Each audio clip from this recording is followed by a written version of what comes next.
Yes. Okay, folks, we're going to get started with our last talk of the day. The name of the talk is What I Learned in Hacking in High School, and here's our speaker, Lokesh. Thanks guys, and thanks for saving the best for the last. Let's begin. So let me tell you what I'm going to tell you during the talk. We'll start with why I learned this. So this 20 minutes talk is more or less a journey of how I started hacking and how I learned all these things.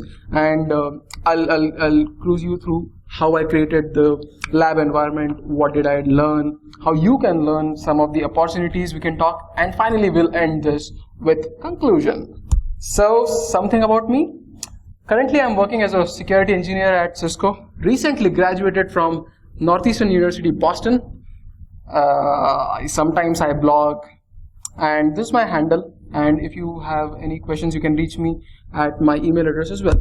So a customary disclaimer: all the things that I'm going to show are illegal. So please don't try without permission.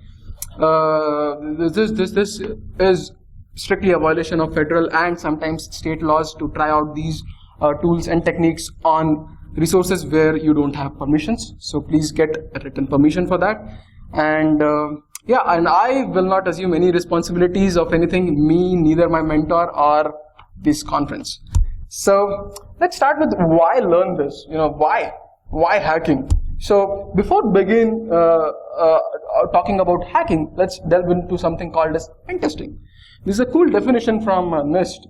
I like it because they say that we mimic real world attackers trying to when we can try to assess the features in terms of infrastructure, systems, your network, web application, and even people. So pen testing is testing everything before attackers find out holes. Why pen testing is required? So it's always good to find out holes before attackers find. It saves you money and efforts both. And one more thing is VAs are not enough. That gives you tons of false positive, as well as it's not a foolproof thing. And sometimes it's a requirement from compliance standard. Say for example PCI-DSS, it has a specific requirement for pen testing. So that's where pen testing comes into picture. And now let's begin with my journey. How did I start? So I started with the same philosophy every kid has. That's there is an alien in the space. So that's the cartoon. And so I started with my curiosity, like how things work. I started reading about blogs, like how this web is working or how this tool is working, how this toy is working. And then I started working on old software, practicing those techniques which bloggers used to write in their blogs. And finally, I used to attend a lot of meetups, lot of group gatherings where people used to just brainstorm about things that they are trying at their home, something new, something old, and that's where it started for me. Why? The main reason about starting this is they don't teach everything in class, but when you move from school to your corporate environment, your employer expects you will be able to protect from the advanced persistent threats and everything, but they don't teach these things in classes. And one more thing which is important here is when you go through all these tools, you will be cruising through your interviews, you'll be able to develop pen testing skills easily. So let's begin with the show. What do you need to start hacking? You need some kind of lab environment, because remember our premise was to learn things legally. So for that you will need some virtualization platform, some software that can be used for attacking, some software that are vulnerable so that you can practice your attacks, and last but not the least, your brain and the technique. So the infrastructure, I started with my old PC, and it's surprising to know that my PC had 256 MB RAM, whereas my phone has 2 GB of RAM. So yeah, so I started with all with some old hardware. But virtualization platform software, they came to my rescue. So I started with free virtualization software such as VirtualBox. But when I joined Northeastern, one good thing happened. They give out free tools. So I got free license for VMware workstation, and that really worked wonder. So that's where I got into VMs, and now the next thing was to install attacking operating system. So a go-to tool is Kali Linux. Kali is an operating system combines various attacking tools. You name it, you have the tool in that operating system. So if you want to do information gathering, vulnerability assessment, exploitation, to forensics, to memory corruption, or password testing, or anything, it's a good tool to have in your armory. But there are other operating systems that are available that one can use. I have, so last year when I was interning at Digital, I started delving deeper into Samurai, because my job was pertaining to more of web application exploitation. And that's where I came to know about Samurai. But at the same time, we have OS like Santoku. So when I took a forensics class, this operating system helped me a lot, because it has a bunch of tools for forensics. So you don't have to install one by one all the tools, but you have got everything. So there are a bunch of other tools that you can do. Also, recently there are frameworks that have come into existence, like Pentest Box API or Pentesters framework, that you can install on top of your Windows. So I have installed Pentest Box and API. API is specifically for mobile application pen testing, and that's one of the coolest tools. You can just run it on your Windows box. Now you have installed attacking software. What next? Now we have to install vulnerable platforms as well. So so I started with Metasploit, but it has got upgrades to Metasploitable 2. So Metasploitable. So it's a good offering from offensive security. It has bunch of vulnerable services, web applications, everything, you name it, so that you can try your attacks. You can read on how to exploit things, and here is an operating system full of vulnerable software. You can just launch your attacks on this operating system. There are specific images for vulnerabilities from Pentester Lab or VulnHub, so I wanted to try Heartbleed, but I cannot just attack any server in the wild. It's illegal. But how will a curious student like me will try those things? That's where specific images comes into picture, and I downloaded Heartbleed specific image to test how Heartbleed attack, SQL injection specific image for trying out more of SQL injection. There are web applications available, WebGoat, that I love myself, because it has lesson format. So I get to know injection attacks, then a solution, then cross-site scripting, then solution. And now that we are moving towards mobile application age, we have a bunch of applications which are vulnerable to all sorts of mobile vulnerabilities. GoDroid, Insecure Bank V2, one of the application written by one of my friends, DVIA on iOS platform. So these are the things that you can install on your machine. So some of the things I have already installed on my machine. I test it day in, day out. But there are cloud-specific images like hack.me that you can use. I have used it myself. Now coming the hardest part, like how to learn. Software will not teach you hacking, because it's not point and shoot where you install Metasploit, you install Metasploitable and start attacking. No, it doesn't happen like that. You need to know the fundamental. And where do you get all these fundamental? OWASP is a great resource. I refer OWASP a lot. I started my journey in web application security with OWASP. So even now, whenever I get doubt, I just go back to their site. They have good resources on how to attack how to find a particular vulnerability, how to resolve that vulnerability, and what are the mitigations. Then comes the blogs. So I started, so I mentioned earlier that I used to read a lot of blogs. Now security researchers have started putting up specific blogs on vulnerabilities. I have mentioned Project Zero as one of the example, because they have specific things on system security. So although system security is not one of my areas of expertise, but I try to read those things, just to get a small understanding of that. Those kind of things, that keeps your juices flowing in your mind. And then conference talks like this. So earlier in the day, I was in a talk where someone was describing Wi-Fi pen testing. That's where I get to learn more about Wi-Fi.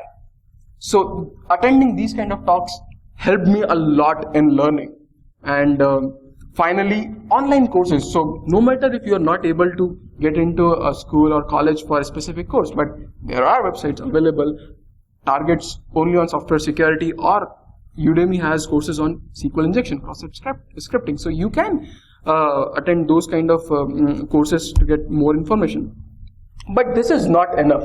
Again, once you get into this field, once you get into learning, you need to practice a lot. SQL injection, cross-site scripting. So it's not enough to find out a payload which works on a certain vulnerable web application, because you have to get creative into it. Just by script, although it can pop an alert box, but again, you can get into new vectors to find out that vulnerability. That's where practice will come into picture. So till now we are just talking about how to do it, why to do it. But what kind of opportunities do we get? And I am one of the examples of opportunities. So what I have gained from my experience is there are tons of opportunities available for security analyst folks, people who are working in security in terms of jobs. Here is something that a recent survey from CNN, it's one of the good paying jobs in US.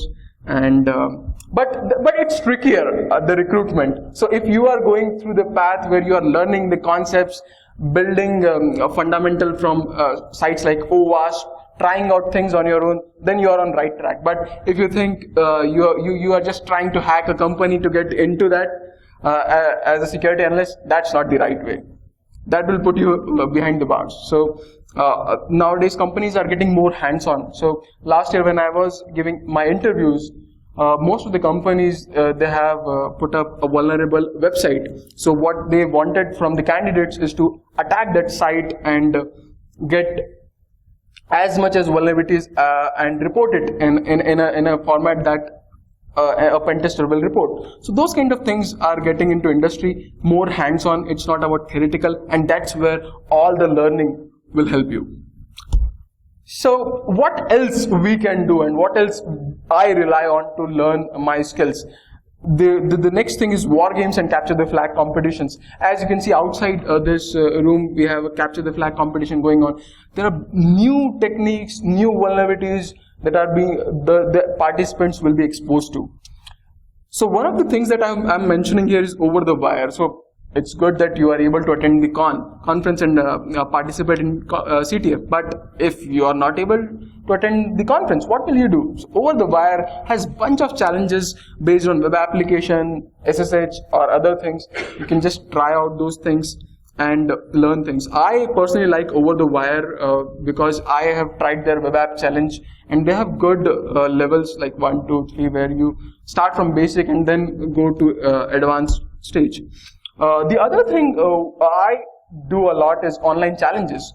So with the exposure that web application security is getting in the industry, most of the companies are putting up challenges. So last year Google put this cross-site scripting challenge, and there were 5 levels. The moment they dropped it in, they made it live. I tried this, and there were 5 levels, and I was able to do all the 5 levels. I tried to blog it on my blog. Wrote all the walkthroughs. So walkthroughs are important. So the way I do it is I try my best to get the vulnerability, get the exploit working. But sometimes I'm not able to get success. So what I do? I go back to walkthroughs. So Cure 53 is one of the resources that I go back for getting to know what kind of payloads they are using for passing different challenges. So consider if a challenge is to do a cross-site scripting with just 11 characters or 15 characters. I don't know a payload of 15 characters which will give an alert box. But when I go back to Cure 53, I get to know those kind of things. So that's where your walkthroughs will come into picture.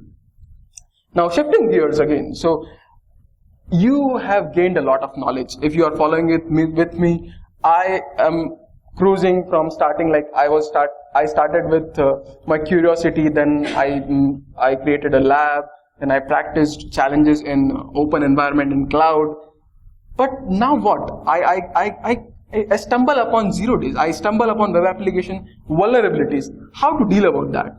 And one of the things that I do myself is responsible disclosure. So that's the reason I'm wearing a white T-shirt here, because yes, we are white hats. We are not black hats. Where I'll not sell the vulnerability in black market. I responsibly disclose the vulnerabilities to vendor. I have disclosed critical vulnerabilities to vendors in the past and do it on regular basis. This builds the trust between the vendor and the security researcher, as well as it gives you name and fame and sometimes money as well. So just because a few months ago I was a student. So how to make money when you are a student with responsible disclosure?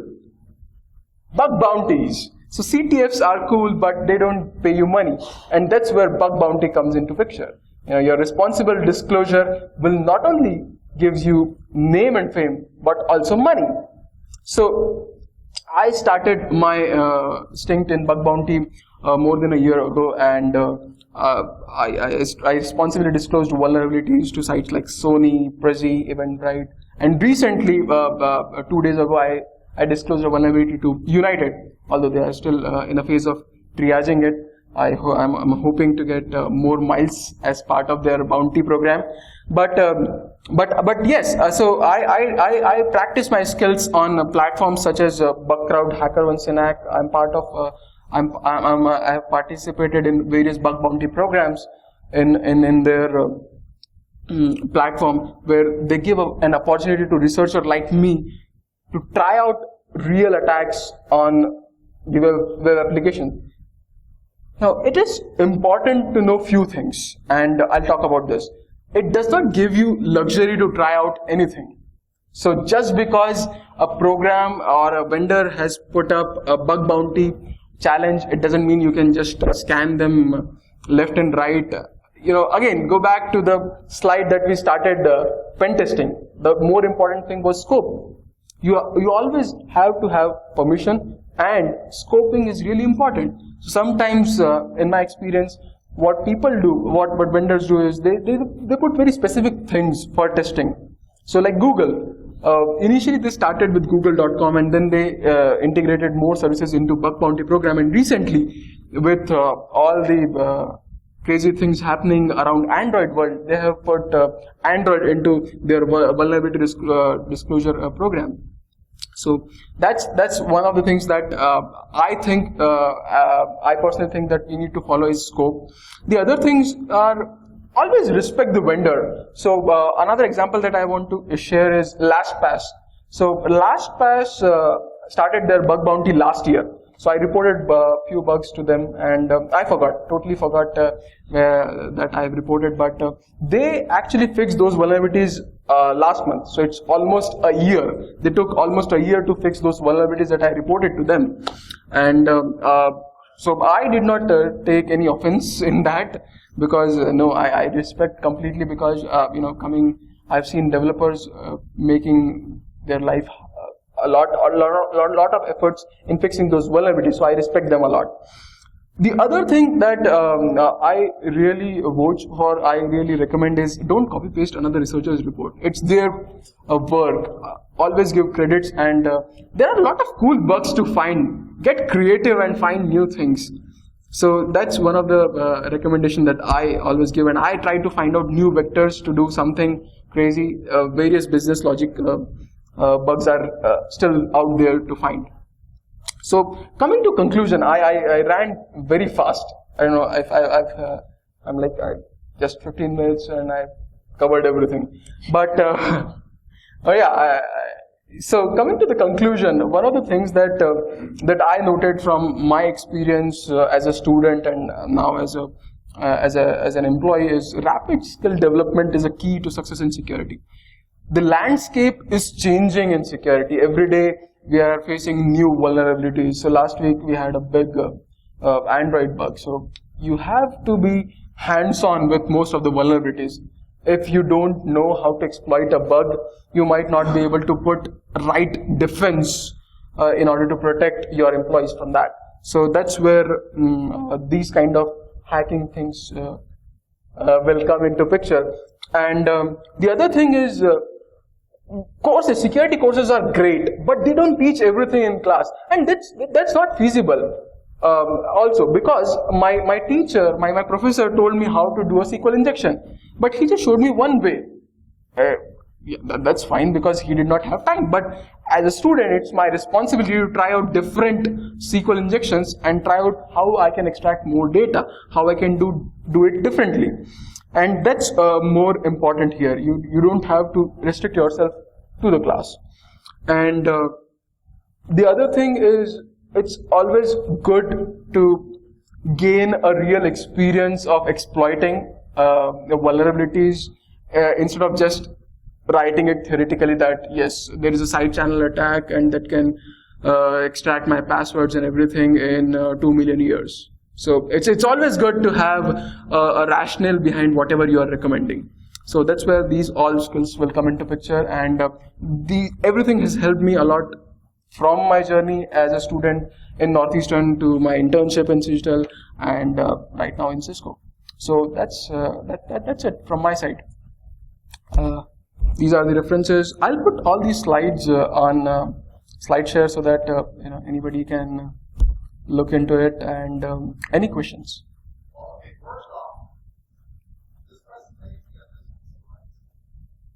I'm sorry? You have this presentation. Yes, I'll put this up. As of now, it's not online. So here's the real question, and you don't have to answer. I'm not surprised. For like a kid that's on the wrong way, too much to the dark side. You could talk to them and say, "Hey, don't process." So, Theoretically. short answer, I don't know. Yeah, like my friend's 12-year-old kid got technology firsthand or not. So yeah, short answer, I don't know how to stop a kid. I can talk to my mentors here. They are more experienced. I'm still in the learning phase.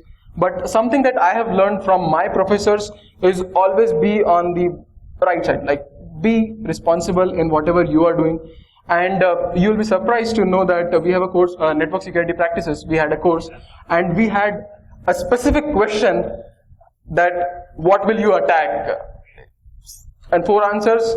1, you have specific permissions from the responsible party. So people are putting effort in teaching in classes that please do not attack in wild. It's like spin up a virtual machine and hack yourself. What it looks like on the other side. What the fuck? Well, I don't know. I might be wrong with that. Yeah, because I was reading a story. I think 2 weeks back that some intern got fired, and some crazy things happened in internship. So yes, internship is dicey, but it's security is really there's a very thin line between right and wrong, black and white. So. Yes, I did a phenomenal flight and easy answer exactly what you said. That's all I'm critical. I mean, I was going, I think this, You may give I think there's a few words that we call, and I actually said this to, it was, I think that will try that. That's cool. That's the thing. maybe I should bring you here.